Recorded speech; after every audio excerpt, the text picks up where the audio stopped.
Saturday morning, roughly about 7 o'clock. And Chad's got his eye on a Harley-Davidson Sportster S. But the only way he would ever consider pulling the trigger on purchasing one is if he's had an opportunity to test ride it thoroughly. And the closest one we could find is up in Tifton, Georgia, about 2 hours away from us. So we're heading up there to see if if he likes it. If he does, he may get one, but I don't think they have the color he wants. So it may turn into something where we order it or whatever he wants to do. Here we go. Road trip. Let's see. I am going to go ahead and bring my jacket and helmet just in case I want to test ride it as well. Brought some camera equipment, hopefully document it decently. It's just under 60 degrees. It's a nice, cool, crisp morning. I think it's going to turn out to be a nice day today.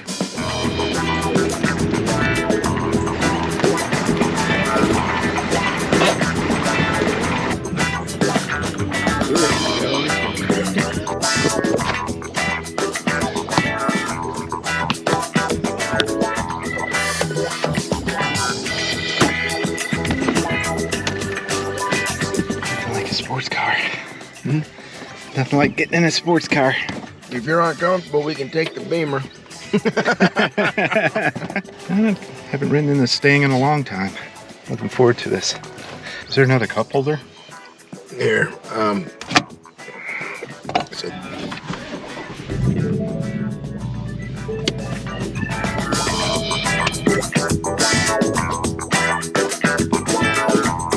But we're only a few miles out of Tifton. We should be there shortly. I think we're going to be there before they actually open up. Your whole plan to get your hands on this motorcycle, if you like it the way it rides, is that you're going to make this thing pop a wheelie. That's the goal. Are you going to build your skill level up so you can pop a wheelie? Or you just want to know the fact that you can pop a wheelie? I can pop a wheelie, I just can't ride a wheelie. It's pretty impressive when you come across somebody that... What do you consider this bike? It's like it's a Sportster, but it's not really designed to come up, I don't think. The guy on the Rotilla channel, he made it come up without any problem. Yeah. He was coming off the corner and with the traction control on, stood up, straight line traction control on. He couldn't, it keeps it from lifting. But he took the traction control off and lifted in second gear without a problem. Another quirk I thought about this bike over the Warrior I have now is the Warrior gets about 32 miles to the gallon. Harley is averaging like 42 miles to the gallon. That's what they're saying in the specs. It doesn't mean it's always true. And I'm sure I will get lower because I will ride the Sport all the time. Yeah, your riding style is going to have a lot to do with your mileage. How big the tank is. Yeah. I think that was your biggest complaint about it. What, 3.5 gallons? 3.1. 3.1 gallons on the Harley-Davidson Sportster S.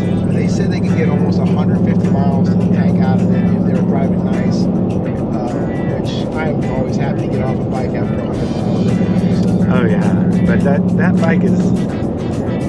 You're not gonna get on that bike for some serious distance riding.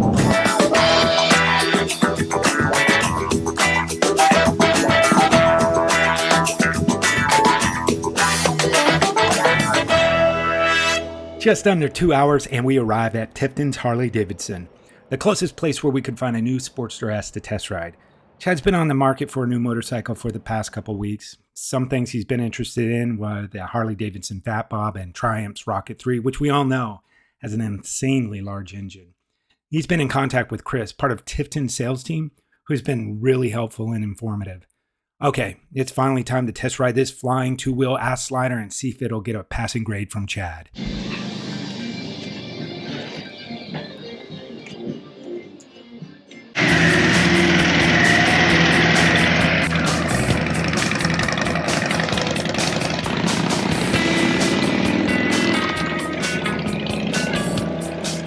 Chad is currently on his test ride on the, I think it's a 2022 Harley-Davidson Sportster S. It's a sharp looking bike. It's got thumbs up from me as far as looks. So we'll get some sort of critique here shortly when he returns. In the meantime, I'm just checking out all these beautiful used tourer bikes right now.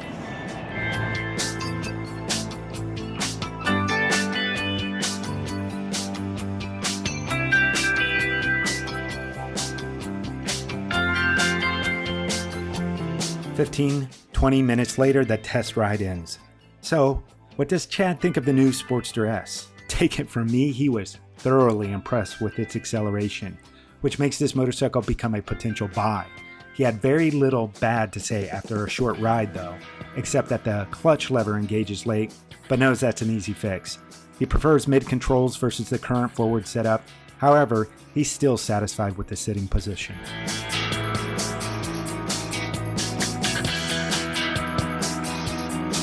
The Sportster has the updated handlebar controls, same as the Pan America, with the turn signals only being on the left side. Accompanying all that is the new, fully digital 4-inch color TFT LCD screen.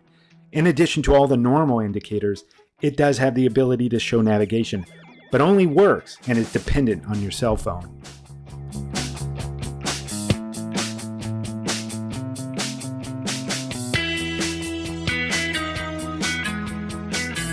The Sportster has the new Revolution Max 1250T powertrain, the T standing for torque. It produces 121 horsepower and 94 pound-feet of torque. Weighing in at only 502 pounds wet, it's destined to go. It was brilliant. The dealer was serving delicious grilled hamburgers and sausage for all their customers and riders. Chad made the decision to purchase the on-site Sportster. He originally wanted the white sand pearl color option, but apparently it was in slim pickings. That's okay, the vivid black with copper accents grew on him. After the dealer adjusted the clutch lever, it was a matter of signing on the dotted line. As a new Harley-Davidson owner, let's ring that bell. Hell yeah!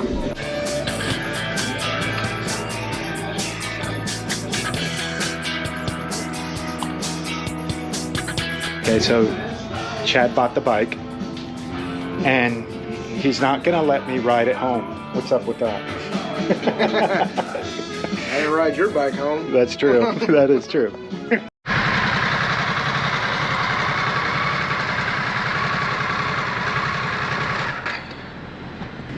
What do you think?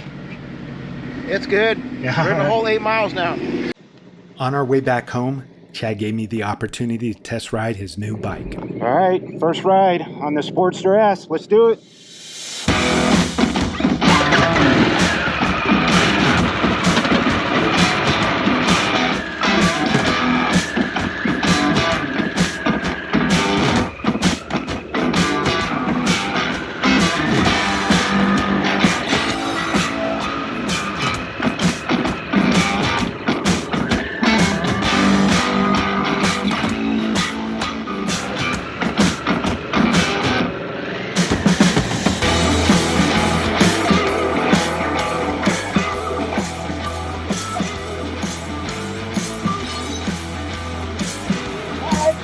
Get up, man! It'll go! Besides giving it high marks on its ability to accelerate, riding it for the next 30 miles, I find the sitting position to be reasonably comfortable, especially for an around town or weekend ride. The seat wasn't bad. It offered enough support for its slim profile. Your tush tends to slide backwards on acceleration, so hang on to those handlebars. This of course adds excitement to the ride. Having lots of time on the Harley-Davidson Pan America, the controls being the same setup, came to me instinctively. The digital instrument gauge proved to be easy to read while resisting major sun glare. The suspension was aggressive, but I never felt it to be too jarring. The handling seems balanced and really proves itself in the corners. Overall, the Sportster S does what it advertises, an aggressive ride with sports bike agility and handling. As of filming, MSRP starts at $15,499.